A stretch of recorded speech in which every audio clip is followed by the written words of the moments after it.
UP ఎన్నికల్లో డబ్బుంటేనే ticket, నేర చరిత్రకు పట్టం గట్టిన పార్టీలు.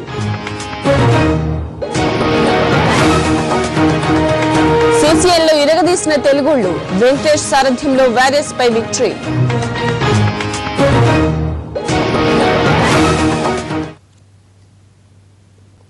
పంచాయతీ ఎన్నికలపై పంచాయతీ మొదలైంది. ప్రస్తుతం విధానంలో మార్పులు చేయాలని కేంద్రాన్ని కోరుతోంది రాష్ట్ర ప్రభుత్వం. మూడంచెల విధానంలో పంచాయతీ ఎన్నికలకు అనుమతి ఇవ్వాలన్న మన సర్కార్ అభ్యర్థనకు కేంద్రం నో అంటోంది. దీంతో 5 అంచెల విధానంలోనే పంచాయతీ ఎన్నికలు జరగనున్నాయి. ఇవాళ కాకపోయినా రేపైనా పంచాయతీ ఎన్నికల్ని నిర్వహించాల్సిందే. కోర్టు కేసుల్ని సాకుగా చూపి ప్రభుత్వం వాటి జోలికి వెళ్లకూడదని అనుకుంటున్నా ఎప్పుడో ఒకప్పుడు ఆ ఎన్నికల్ని ఎదుర్కోక తప్పదు. అటువంటి పరిస్థితిలో వాటిని తమకు అనుకూలంగా మార్చుకోవడమెలా? దీనికోసమే ఇంతవరకు ఉన్న 5 అంచెల విధానం స్థానంలో 3 అంచెల పద్ధతికి శ్రీకారం చుట్టాలనుకుంది కిరణ్ సర్కార్. 5 అంచెల విధానంలో ఉండే ఎంపీటీసీ, జడ్పీటీసీల వ్యవస్థకు మంగళం పలకాలని భావిస్తోంది. దీనికోసం అనుమతి కోరుతూ కేంద్రానికి లేఖ కూడా రాసింది. పంచాయతీ ఎన్నికలు ఎలా నిర్వహించుకోవాలనే స్వేచ్ఛను రాష్ట్రాలకే వదిలివేయాలని కోరింది. అయితే దీనిపై కేంద్ర ప్రభుత్వం నుంచి ఇంతవరకు సానుకూల స్పందన రాలేదని సమాచారం. రాష్ట్ర ప్రభుత్వం కోరికను తీర్చాలంటే రాజ్యాంగ సవరణ చేయాల్సి ఉంటుంది. అందుకే పంచాయతీ ఎన్నికల్లో మార్పులు అంత తేలికైన విషయం కాదని కేంద్రం తేల్చి చెప్పినట్లు తెలుస్తోంది. దీంతో 3 అంచెల పద్ధతిలో పంచాయతీ ఎన్నికలు నిర్వహించాలనుకున్న సీఎం కిరణ్ కుమార్ రెడ్డి కోరిక నెరవేరేలా లేదు. జగన్ వర్గం ఎమ్మెల్యేల అనర్హత వేటుపై CM Kiran Kumar Reddy, PCC chief Botsa వర్గాల మధ్య భిన్నాభిప్రాయాలు వ్యక్తమవుతున్నాయి. ఉప ఎన్నికలతో సీఎంను టార్గెట్ చేయాలని బొత్స వర్గం భావిస్తుంటే దానిని ఎదుర్కొనే ప్రయత్నం చేస్తోంది సీఎం వర్గం. ప్రస్తుతం ఖాళీగా ఉన్న 7 అసెంబ్లీ నియోజకవర్గాలకు ఎన్నికలు జరగాలని సీఎం వర్గం కోరుతుంటే అనర్హత వేటు వేసి 24 సీట్లకు ఒకేసారి ఎన్నికలకు వెళ్లాలంటోంది మరో వర్గం.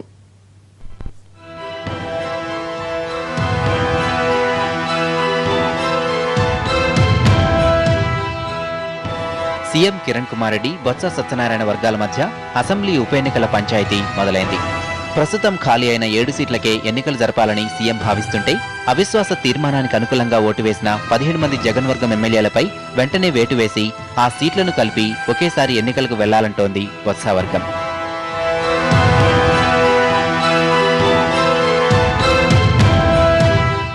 ఇరవై 24 సీట్లకు జరిగే ఉప ఎన్నికల్లో గౌరవప్రదమైన స్థాయిలో సీట్లు గెలవడం ప్రభుత్వం ముందున్న అతిపెద్ద సవాల్. అందుకే ముందుగా తెలంగాణలోని 6, సీమాంధ్రలోని 1 సీటుకు ఎన్నికలు నిర్వహిస్తే ఆ తర్వాత మిగిలిన సీట్ల విషయం చూసుకోవచ్చని సీఎం వర్గం భావిస్తున్నట్లు సమాచారం. ఈ యాంగిల్లోనే జగన్ వర్గం ఎమ్మెల్యేలపై అనర్హత వేటును లేట్ చేయాలని సీఎం వర్గం చూస్తోందంటున్నారు. దీనివల్ల ఓటమి తీవ్రత నుంచి తప్పించుకోవచ్చన్నది వారి ఎత్తుగడ. ఈ ఫలితాలు ఏమాత్రం ప్రతికూలంగా వచ్చినా వాటి ప్రభావం సీఎం సీటుపై పడే ప్రమాదం ఉందంటున్నారు విశ్లేషకులు. 24 అయితే 17కు ఒకసారి జరిగి ఓడిపోయారు అనుకోండి, అప్పుడు మాత్రం అనరా? అది ఇప్పుడు 7 ఉన్నాయి. 7 కూడా తీవ్రత అంటే మరి మనం లేదనే దాని మీద మనం ఇప్పుడు ఏం వ్యాఖ్యానించడానికి అవకాశం లేదు. మనం ఉన్న 7 సంగతి ఏమిటి, 7 ఓడిపోతే ఏమిటి అనేది అనుకోవచ్చు. కానీ 24 ఒకసారి వస్తే ఏమవుతుంది అంటే ఇప్పుడు 7 ఓడిపోయి 2-3 నెలల తర్వాత మిగతా 17 స్థానాలు జరిగి అవి ఓడిపోతే అప్పుడు మాత్రం అనుకోరా? అందుకే బొత్స వర్గం అన్ని సీట్లకు ఒకేసారి ఎన్నికలు జరపాలని గట్టిగా కోరుకుంటోంది. అన్ని సీట్లకు ఎన్నికలు జరిగి ఫలితాలు అనుకూలంగా రాకుంటే అధిష్టానం దృష్టిలో సీఎం ప్రతిష్ట పలచనవుతుందని ఆ వర్గం భావిస్తున్నట్లు సమాచారం. అదే జరిగితే సీఎంతో పాటు ఇతర ముఖ్య నేతలు దీనికి బాధ్యత వహించాల్సి ఉందంటున్నారు విశ్లేషకులు. ఈ స్పీకర్ గారు నిర్ణయం తీసుకున్నట్టుగా కనపడుతుంది. ఈ అంతిమంగా ఈ డిస్క్వాలిఫికేషన్ సంబంధించి అప్పుడు 17 ఖాళీ అయిన పక్షంలో వాటిని నివేదించాల్సి ఉంటుంది ఎన్నికల సంఘానికి. వాళ్ళు అప్పటికీ 7కు సంబంధించిన ఉప ఎన్నికల మీద ఇటువంటి నిర్ణయం తీసుకునే పక్షంలో వాటిని నిర్వహించే సమయంలో వాటిని ఎన్నికలు నిర్వహించాలన్న నిర్ణయం తీసుకునే సమయంలో ఇవి కూడా ఉంటే మొత్తం కలిపి జరుగుతాయి. లేదు వాళ్ళు ఇది ఇప్పుడు కాదు అప్పుడు అని వాళ్ళు ఒకటేంటంటే మనకి అల్టిమేట్గా భారత రాజ్యాంగం ఆర్టికల్ 324 ప్రకారం ఎన్నికల సంఘం ఎటువంటి నిర్ణయమైనా వాళ్ళు తీసుకోవచ్చు. దాన్ని ప్రశ్నించడానికి లేదు, కోర్టులు ఇంటర్ఫియర్ కూడా అవ్వవు.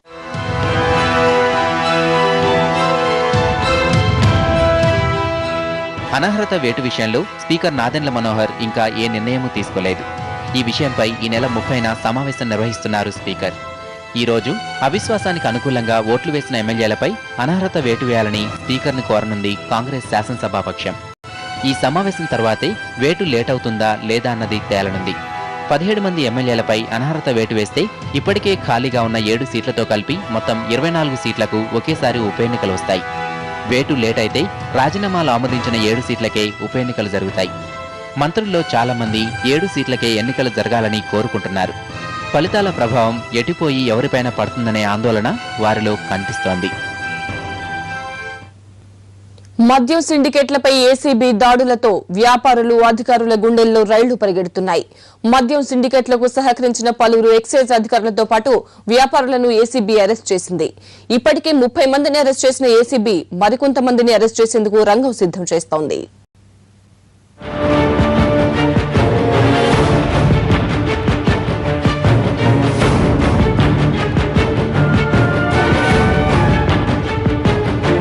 మద్యం సిండికేట్ల భాగోతంపై ఏసీబీ కొరడా ఝులిపించింది. ఇప్పటివరకు సిండికేట్లపై దాడులు చేసిన ఏసీబీ ఇప్పుడు ముడుపులు పుచ్చుకున్న అధికారుల పని పడుతోంది. 4 గోడల మధ్య కోట్ల రూపాయలు దిగమింగిన లంచావతారాల భాగోతాలను వెలికితీస్తోంది. గత నెలలో ప్రారంభించిన దాడులు ఇంకా కొనసాగుతున్నాయి. గత 2 రోజులుగా ఏసీబీ రాష్ట్ర వ్యాప్తంగా దాడుల్ని ముమ్మరం చేసింది. ముఖ్యంగా ఎక్సైజ్ అధికారుల ఇళ్లతో పాటు వ్యాపారుల నివాసాలపైన దాడులు చేసింది. ఇప్పటివరకు 30 చోట్ల సోదాలు చేసిన అధికారులు ఒకే రోజు 30 మందిని అరెస్ట్ చేసింది. ఇంతమందిని ఒకేసారి అరెస్ట్ చేయడం ఏసీబీ చరిత్రలోనే ఇదే మొదటిసారి. గతంలో ఇంత పెద్ద ఆపరేషన్ ఎప్పుడూ నిర్వహించలేదనే చెప్పాలి. మద్యం సిండికేట్ల వెనక రాజకీయ నాయకుల హస్తం ఉందనేది బహిరంగ రహస్యమే. అయితే దీని గురించి ప్రభుత్వం కానీ, విజిలెన్స్, ఏసీబీ అధికారులు కానీ పట్టించుకోలేదు. కానీ కరీంనగర్లో దొరికిన మద్యం తీగ రాష్ట్రం మొత్తాన్ని కుదిపివేసింది. మద్యం సిండికేట్లు ముడుపులు పుచ్చుకున్న వారి చిట్టా ఏసీబీ చేతికి చిక్కింది. దీంతో వారి భరతం పట్టడానికి ఏసీబీ సిద్ధమైంది. ముఖ్యంగా ఎక్సైజ్ శాఖలో ఉన్న అవినీతి జలగలను ముందుగా పట్టుకోవాలని అనుకుంది. తమ దగ్గర ఉన్న లంచావతారాల లిస్టు ఆధారంగా దాడుల్ని ముమ్మరం చేసింది. ఒక్క వరంగల్ జిల్లాలోనే 11 మందిని అరెస్ట్ చేశారు. దీంతో పాటు 10 మంది ఎక్సైజ్ అధికారులను కూడా అరెస్ట్ చేసింది. ఈ దాడులు కొనసాగుతాయని అధికారులు చెబుతున్నారు. మద్యం సిండికేట్ల వద్ద దొరికిన పుస్తకాల్లో ఉన్న police, revenue, municipal, commercial tax అధికారులతో పాటు రాజకీయ నాయకులు, ప్రజాప్రతినిధులు, మీడియా ప్రతినిధుల ఇళ్లపై కూడా ఏసీబీ దాడులు చేసేందుకు రంగం సిద్ధం చేసుకున్నట్లుగా సమాచారం.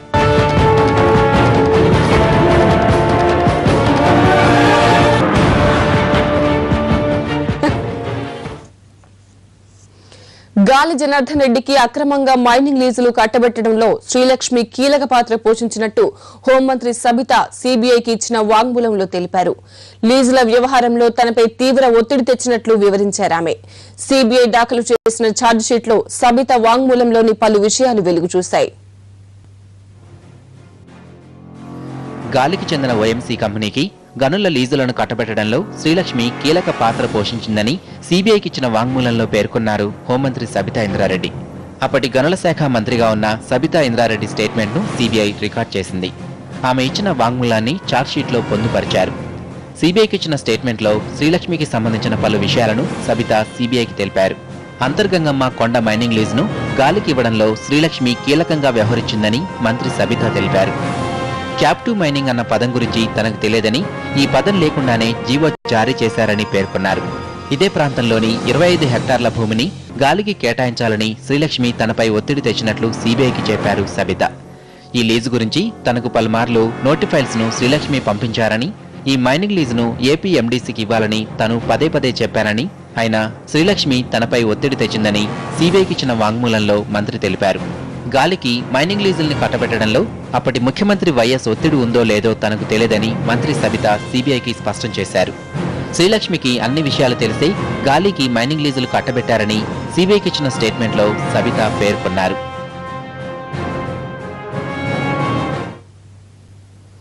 టీడీపీలో రీజాయిన్ అయినప్పటి నుంచి లో ప్రొఫైల్ మెయింటైన్ చేస్తున్న దేవేందర్ గౌడ్ తిరిగి పూర్వ వైభవం కోసం ప్రయత్నిస్తున్నారా?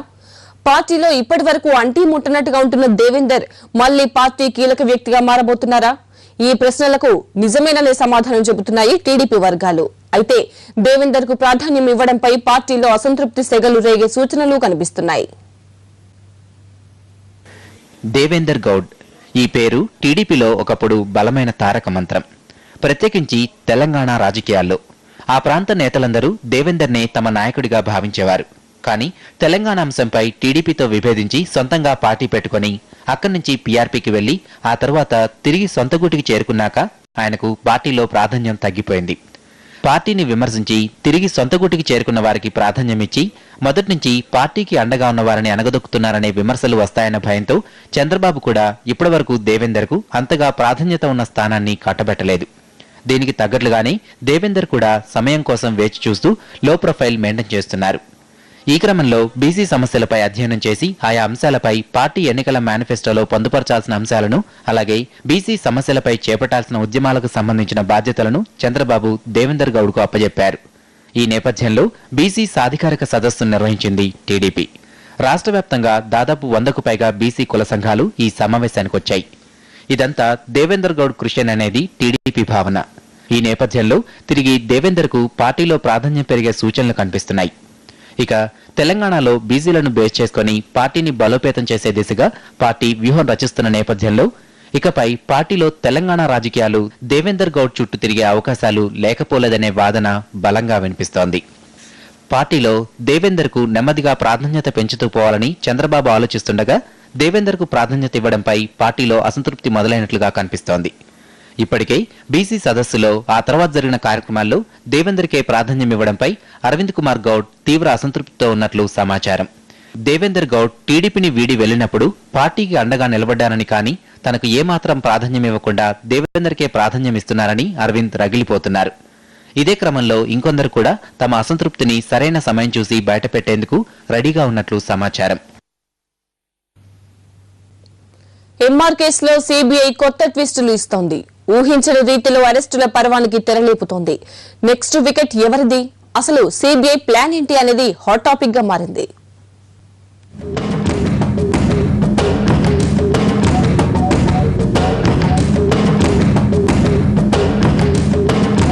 ఎంఆర్ కేసులో సీబీఐ కొత్త తరహాలో విచారణ కొనసాగిస్తోంది. ఇప్పటికే ఈ కేసులో ఇద్దరిని అరెస్ట్ చేసిన అధికారులు మరో వికెట్ను టార్గెట్ చేశారు. ఎంఆర్ ఎంజీఎఫ్ ఫైనాన్షియల్ హెడ్ విజయరాఘవను సీబీఐలో అరెస్ట్ చేసింది. విచారణ అంటూ దిల్కుషా గెస్ట్ హౌస్ కు పిలిపించి తర్వాత అరెస్ట్ అంటూ ట్విస్ట్ ఇచ్చింది. దీంతో ఎంఆర్ ప్రతినిధులు కంగుతిన్నారు. ఊహించని ఈ పరిణామంతో ఎంఆర్ ప్రతినిధులకు ఏం చేయాలో దిక్కుతోచని పరిస్థితి ఎదురైంది.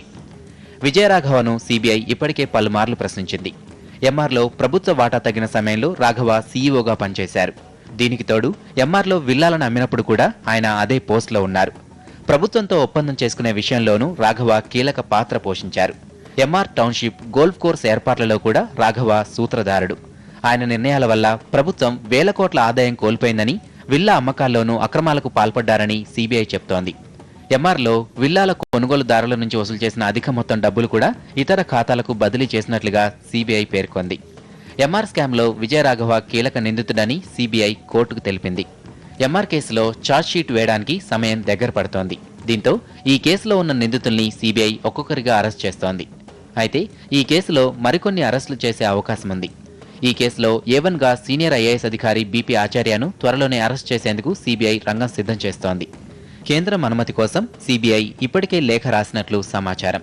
ఎంజీఎఫ్కు చెందిన ప్రతినిధుల్ని కూడా సీబీఐ అరెస్టు చేసే అవకాశం ఉంది.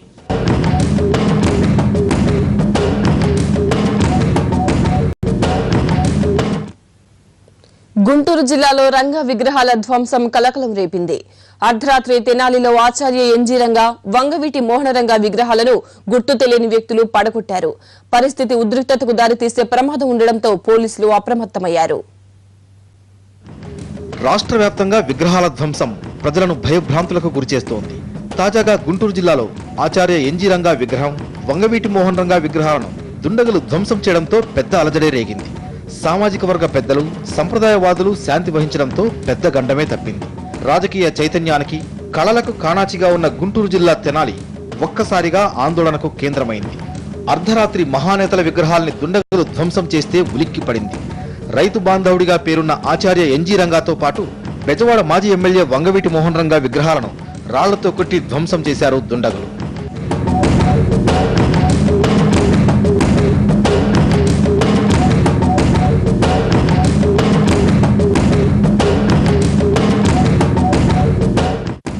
హఠాత్తుగా జరిగిన ఈ పరిణామానికి పోలీసు శాఖ ఉలిక్కి పడింది. రాత్రికి రాత్రే విగ్రహాలను రిపేర్ చేయించేందుకు పూనుకుంది. అయితే విషయం బయటకు పొక్కడంతో అభిమానులు ఆందోళన బాట పట్టారు. ఏ రాజకీయాలకు సంబంధం లేని ఎన్జీ రంగా విగ్రహంతో పాటు వంగవీటి మోహన్ రంగా విగ్రహం ధ్వంసం చేయడంతో ధర్నాకు దిగారు. అనంతరం పాలాభిషేకంతో విగ్రహాలు శుద్ధి చేశారు. పరిస్థితి ఉద్రిక్తంగా మారడంతో పోలీస్ శాఖ భారీ బందోబస్తు ఏర్పాటు చేసింది. రంగా అభిమానులు దాడులకు పాల్పడతారని భావించిన రంగా తనయుడు మాజీ ఎమ్మెల్యే రాధా నేరుగా రంగంలోకి దిగి సంఘటనా స్థలాన్ని సందర్శించారు. రంగా అభిమానులంతా శాంతియుతంగా ఉండాలని, దోషుల్ని కఠినంగా శిక్షించాలని ప్రభుత్వానికి వినతి పత్రం అందించారు.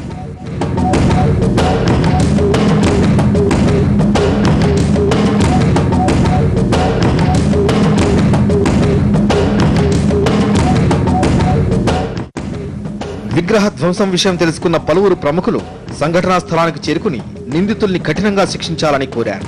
పట్టణంలో ఎక్కడా నిఘా లేకపోవడంతో దుండగులు విగ్రహాలను ధ్వంసం చేస్తున్నారని పలువురు అభిప్రాయపడుతున్నారు. ఉత్తరప్రదేశ్ ఎన్నికల్లో నేరస్తులు బాగా డబ్బున్న వారిదే హవా నడుస్తోంది. తొలి విడత బరిలో దిగిన అభ్యర్థుల్లో ఎక్కువ మందిపై క్రిమినల్ కేసులున్నాయి. మరోవైపు ఏ పార్టీలోనూ మహిళలకు సముచిత స్థానం లభించలేదు. అన్ని ప్రధాన పార్టీలది ఇదే దారి. యూపీ ఎన్నికలను అన్ని పార్టీలు ప్రతిష్టాత్మకంగా తీసుకున్నాయి. అధికారమే అంతిమ లక్ష్యంగా రాజకీయ పక్షాలు తమ శక్తి యుక్తులను ఉపయోగిస్తున్నాయి. ఒక పార్టీ మరో పార్టీపై ప్రచారంలో దుమ్మెత్తి పోసుకుంటున్నాయి. అవినీతి మీదంటే మీదంటూ ఓ స్థాయిలో విమర్శలు చేసుకుంటున్నాయి. అయితే ఆయా పార్టీలు గెలుపుపై దృష్టి పెట్టినంతగా అభ్యర్థుల బ్యాక్గ్రౌండ్ పై దృష్టి పెట్టినట్లు లేదు. తొలి విడత బరిలో దిగుతున్న వారిలో చాలా మంది క్రిమినల్ కేసుల్లో ఉన్నవారే. Samajwadi party, Bahujan Samajwadi party, BJP, Congress ఇలా అన్ని పార్టీల్లోనూ ఇదే పరిస్థితి నెలకొంది. ప్రధాన పార్టీల తరపున బ్యాలెట్ సమరంలోకి దిగిన వారిని పరిశీలిస్తే మర్డర్, కిడ్నాప్ లాంటి కేసులు నమోదైన వారిదే పైచేయి అని స్పష్టమవుతోంది. సమాజ్వాదీ పార్టీ నిలిపిన 55 మంది అభ్యర్థుల్లో 28 మందిపై పలు కేసులు నమోదయ్యాయి. బీఎస్పీ తరపున పోటీ చేస్తున్న 24 మందిపై క్రిమినల్ కేసులున్నాయి. ఇక బీజేపీ అభ్యర్థుల్లో 24 మంది, కాంగ్రెస్ అభ్యర్థుల్లో 15 మంది క్రిమినల్ కేసులు బుక్కైన వారే ఉన్నారు. పిఎస్ పార్టీలో 12 మంది, జనతాదళ్లో 5 పైన కేసులున్నాయి. ఇక ఎన్నికల బరిలో డబ్బున్న వారికే పార్టీలు ప్రాధాన్యమిచ్చాయి. మొదటి విడతలో పోటీ చేస్తున్న 284 మందిలో 144 మంది మిలియనీర్లే ఉన్నారు. 6 మాత్రమే ₹1,00,000 కంటే తక్కువ ఆస్తులు కలిగిన వారున్నారు.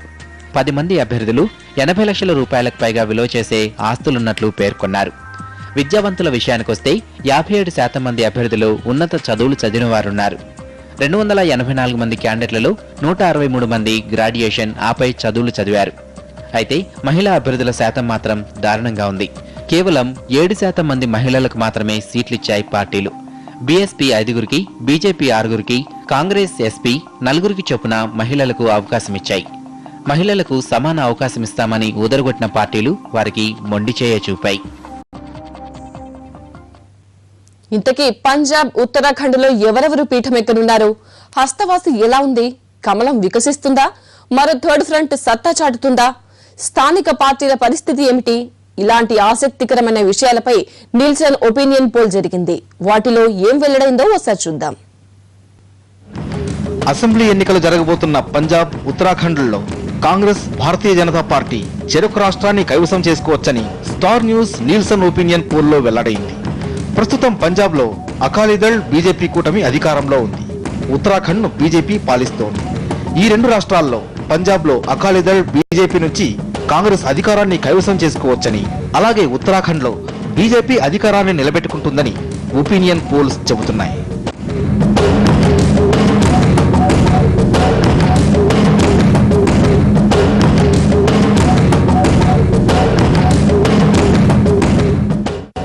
పంజాబ్ అసెంబ్లీలో ఉన్న 117 స్థానాల్లో కాంగ్రెస్ కు 63 సీట్లు, అధికారంలో ఉన్న అకాలీ బీజేపీ కూటమికి 53 స్థానాలు రావచ్చు. మన్ప్రీత్ బాదల్ సారథ్యంలోని పీపుల్స్ పార్టీ ఆఫ్ పంజాబ్ పీపీపీకు ఒక్కటంటే ఒక్క సీటే రావచ్చని ఒపీనియన్ పోల్ తెలిపింది. మన్ప్రీత్ బాదల్ పంజాబ్ ముఖ్యమంత్రి ప్రకాష్ సింగ్ బాదల్ కు బంధువే. ఇక్కడి పరిస్థితి బీజేపీకి అనుకూలంగా ఉంది. చాలా మంది అనుకుంటున్న దానికంటే బీజేపీకి ఎక్కువ సీట్లు అంటే 39 రావచ్చు. 70 మంది సభ్యులున్న రాష్ట్ర అసెంబ్లీలో బీజేపీకి అనుకూలమైన మెజార్టీనే రావచ్చు. 2007 నాటి ఎన్నికల కంటే 7 స్థానాలు ఎక్కువ వస్తాయని సర్వేలో తేలింది. ఆనాటి ఎన్నికల్లో ఆ పార్టీకి 32 సీట్లు వచ్చాయి. అలాగే కాంగ్రెస్ పరిస్థితి కూడా 2007 నాటి కంటే మెరుగుపడుతుందంటున్నారు. ఆ ఎన్నికల్లో 21 స్థానాలు వస్తే ఈసారి 29 సీట్లు వస్తాయనుకుంటున్నారు.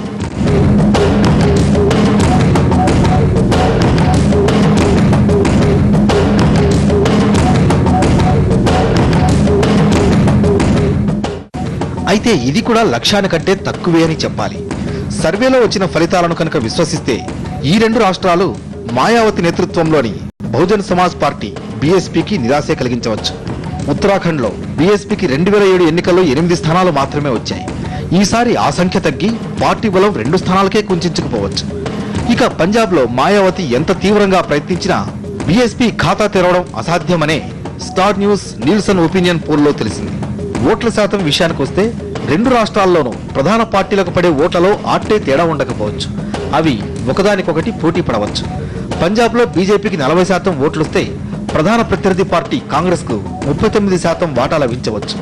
ఈ సర్వే జనవరి 4-18 తేదీల మధ్యలో జరిగింది. ఎన్నికల సమయానికి గాలి ఎటువైపు బలంగా వీచినా బ్యాలెన్స్ తప్పవచ్చని కూడా చెబుతున్నారు. ఉత్తరాఖండ్లో ఉత్తరాఖండ్ క్రాంతిదళ్, ఇండిపెండెంట్లతో సహా చిన్నా చితకా పార్టీలకు వచ్చే ఓట్ల శాతంలో గణనీయంగా కోత పడవచ్చు. 2007 ఎన్నికల్లో ఈ పార్టీలన్నింటికీ కలిసి 27% ఓట్లు రాగా ఈసారి అది బాగా తగ్గి 8% మాత్రమే పడవచ్చని అంటున్నారు. కాంగ్రెస్ ఓట్ల శాతం పెరిగేదానికి బీజేపీ తిరిగి అధికారంలోకి రావచ్చని చెప్పడానికి ఇదే కారణం కావచ్చు. ఇక పంజాబ్లో ఈసారి కాంగ్రెస్ కు 44% ఓట్లు రావచ్చు. ప్రత్యర్థి కూటమి అకాలీదళ్ బీజేపీకి 42% రావచ్చు. ప్రత్యర్థి పార్టీలకు రాగల ఓట్లలో తేడా 2% మాత్రమే కనబడుతోంది. బీఎస్పీ కూడా తన ఓటు శాతం పెంచుకునే సూచనలు కనిపిస్తున్నా అందువల్ల ఆ పార్టీకి సీట్లు వస్తాయని ఆశించలేమంటున్నారు.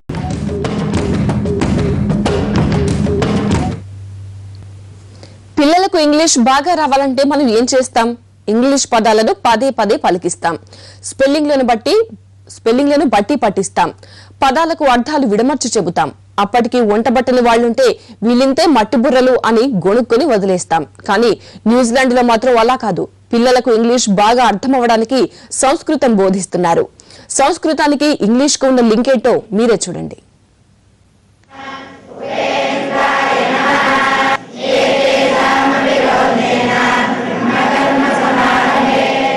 భారతీయ భాషలన్నిటికీ సంస్కృతమే మూలం. అయితే మన దేశంలో ఆ భాష వచ్చిన వాళ్ళు చాలా తక్కువ మంది. పైగా వాడుకలో లేకపోవడం వల్ల సంస్కృతం నేర్చుకోవడంలో ప్రయోజనం ఏముందిలే అనుకుంటున్నాం. మనం అక్కర్లేదనుకున్న సంస్కృతాన్ని విదేశీయులు అక్కున చేర్చుకుంటున్నారు. న్యూజిలాండ్ ఆక్లాండ్లోని పికినో స్కూల్లో పిల్లలకు సంస్కృతం నేర్పిస్తున్నారు. విలువ లక్ష్యంగా నడిచే ఈ పాఠశాలలో 7 నుంచి 8 ఏళ్ల వరకు వయసున్న పిల్లలకే విద్యాబోధన చేస్తున్నారు. అయితే అద్భుతమైన సంస్కృత ఉచ్చారణ, వ్యాకరణం, ఇతర భాషల్ని సులువుగా నేర్చుకునేలా విద్యార్థులకు పునాది వేస్తోందంటున్నారు ఇక్కడి అధ్యాపకులు.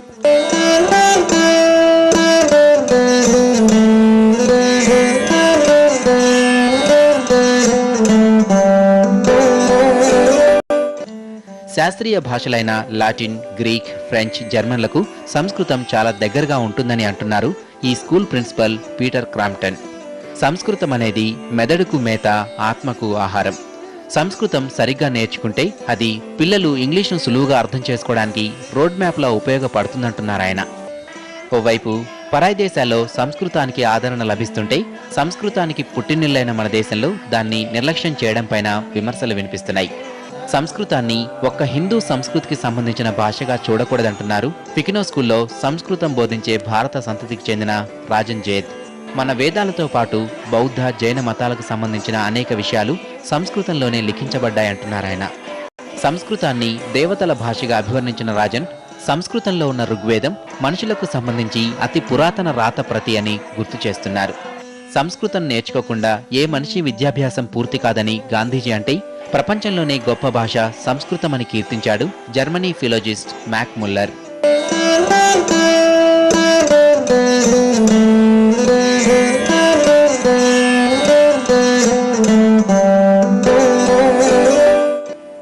చూశారుగా సంస్కృతం విశిష్టత ఏంటో. మీకు ఇప్పుడు సంస్కృతం నేర్చుకునే తీరిక లేకపోయినా కనీసం మీ పిల్లలకైనా నేర్పించండి. ఆ తర్వాత ఒక ఇంగ్లీష్ ఏమిటి, ఏ భాషనైనా ఇట్టే పట్టేస్తారు వాళ్ళు.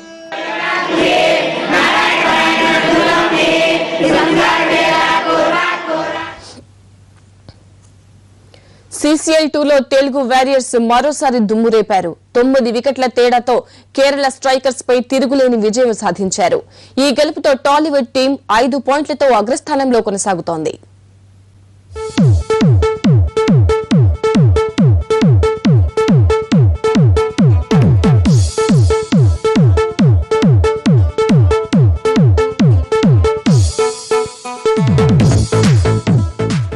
సినీ క్రికెట్ లీగ్ 2లో భాగంగా బెంగళూరులో జరిగిన మ్యాచ్లో తెలుగు వారియర్స్ రెచ్చిపోయారు. మోహన్ లాల్ నేతృత్వంలోని కేరళ స్ట్రైకర్స్ పై విక్టరీ వెంకటేష్ సారథ్యంలోని తెలుగు వారియర్స్ ఘన విజయం సాధించింది.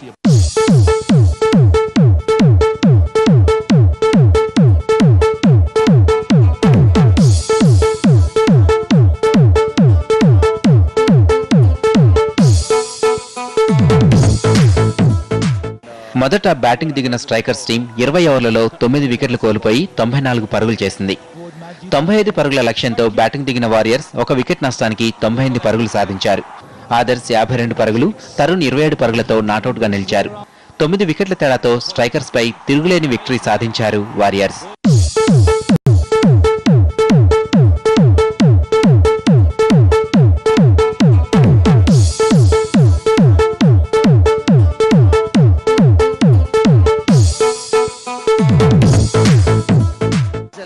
CCL 2లో వారియర్స్ పాయింట్లలో ఇప్పటికే అగ్రస్థానంలో ఉన్నారు. షార్జాలో ముంబై హీరోస్తో జరిగిన తొలి మ్యాచ్ డ్రాగా ముగియగా హైదరాబాద్లో జరిగిన మ్యాచ్లో కర్ణాటక బుల్డోజర్స్ ను 4 వికెట్ల తేడాతో ఓడించారు. కేరళ స్ట్రైకర్స్ పై విజయంతో తెలుగు వారియర్స్ టీం 5 పాయింట్లతో ముందంజలో ఉంది.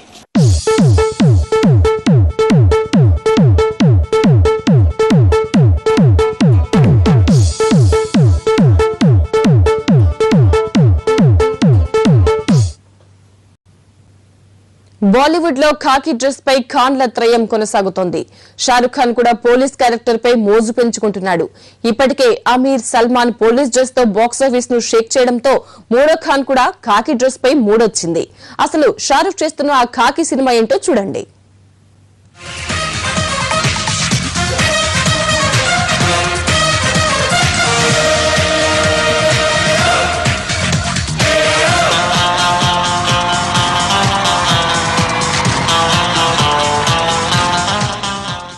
బాలీవుడ్ లో ఇప్పుడు కాకి డ్రెస్ ల హవా నడుస్తోంది.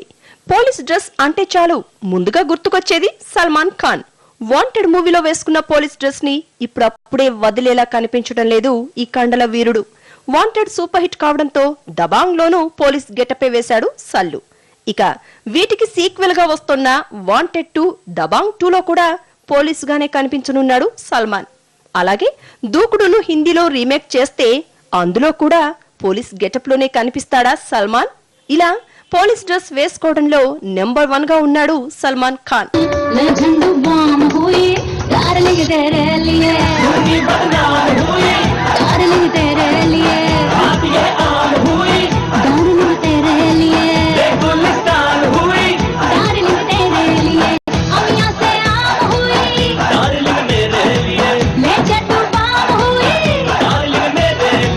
ఇక మరో ఖాన్ కూడా ఈ పోలీస్ గెటప్ పై మనసు పారేసుకున్నాడు.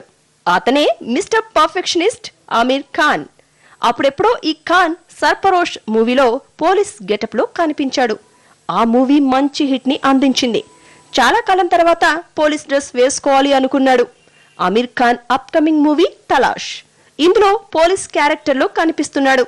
తలాష్ అంటే వెతకటం అని మీనింగ్. సల్మాన్ ఖాన్, అమీర్ ఖాన్ ఇలా కాకి చొక్కాలు వేసుకుని దూకుడు మీదుంటే తానేం తక్కువ తినలేదు అంటూ మూడో ఖాన్ కూడా పోలీస్ డ్రెస్ కోసం పరుగులు పెడుతున్నాడు. తమిళ సూపర్ హిట్ మూవీ వెట్టియాడు విలయాడును హిందీలో రీమేక్ చేయడానికి ట్రై చేస్తున్నారు. ఇందులో బాద్షా నటించే ఛాన్స్ కనిపిస్తోంది.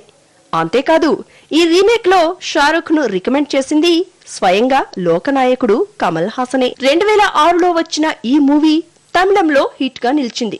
ఇందులో కమల్ హాసన్ పోలీస్ క్యారెక్టర్ లో కనిపించాడు. ఇప్పుడు ఈ మూవీని హిందీలో రీమేక్ చేయడానికి రంగం సిద్ధం చేసుకుంటున్నారు. ఇందులో హీరోగా బాలీవుడ్ బాద్షా అయితే బాగుంటుందని కమల్ సజెస్ట్ చేశాడని బీటౌన్ టాక్. అయితే అమీర్ చేస్తున్న తలాష్ కూడా పోలీసు సినిమానే కావడంతో మొదట ఈ సినిమాను చేయాలా వద్దా అని ఆలోచిస్తున్న బాద్షా తలాష్ రిలీజ్ తర్వాతే ఈ రీమేక్ మ్యాటర్ ను సెటిల్ చేస్తాడని గాసిప్స్ వినిపిస్తున్నాయి. ఆల్రెడీ ఇద్దరు ఖాన్స్ పోలీస్ డ్రెస్సులతో ఇరగదీస్తుంటే షారుఖ్ ఖాన్ కూడా ఆ డ్రెస్ వేసుకోవడానికి ఉత్సాహపడుతున్నాడు. మరి బాద్షా ఒంటిపైకి ఖాకీ చొక్కా ఎప్పుడు వచ్చి చేరుతుందో? వస్తే బాద్షా కూడా రికార్డులకు చెక్ పెడతాడేమో. ఇవన్నీ జరగాలంటే జస్ట్ వెయిట్ అండ్ సీ. है ये मोहब्बत कमजोरी मेरी, चाहत की दुनिया पे मेरा राज बस रब के आगे झुकता मेरा सर झुकते मेरे सामने तक तो ताज वादों से अपने मुकरता ఫస్ట్ ఎడిషన్ హెడ్లైన్స్ మరోసారి. పంచాయతీ ఎన్నికలపై పారని సీఎం ఎత్తు, మూడంచెల పద్ధతికి నో అన్న కేంద్రం.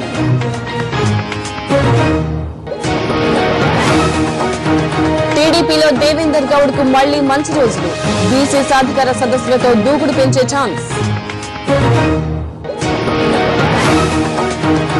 మద్యం సిండికేట్ల వ్యవహారంలో త్వరలో మరిన్ని అరెస్టులు, వ్యాపారులు లంచావతార అధికారుల గుండెల్లో రైళ్లు.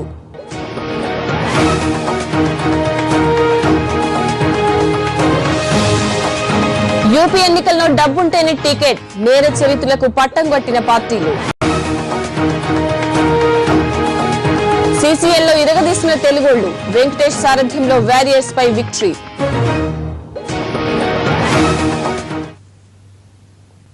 ఇవి బులెటిన్ విశేషాలు. నమస్కారం.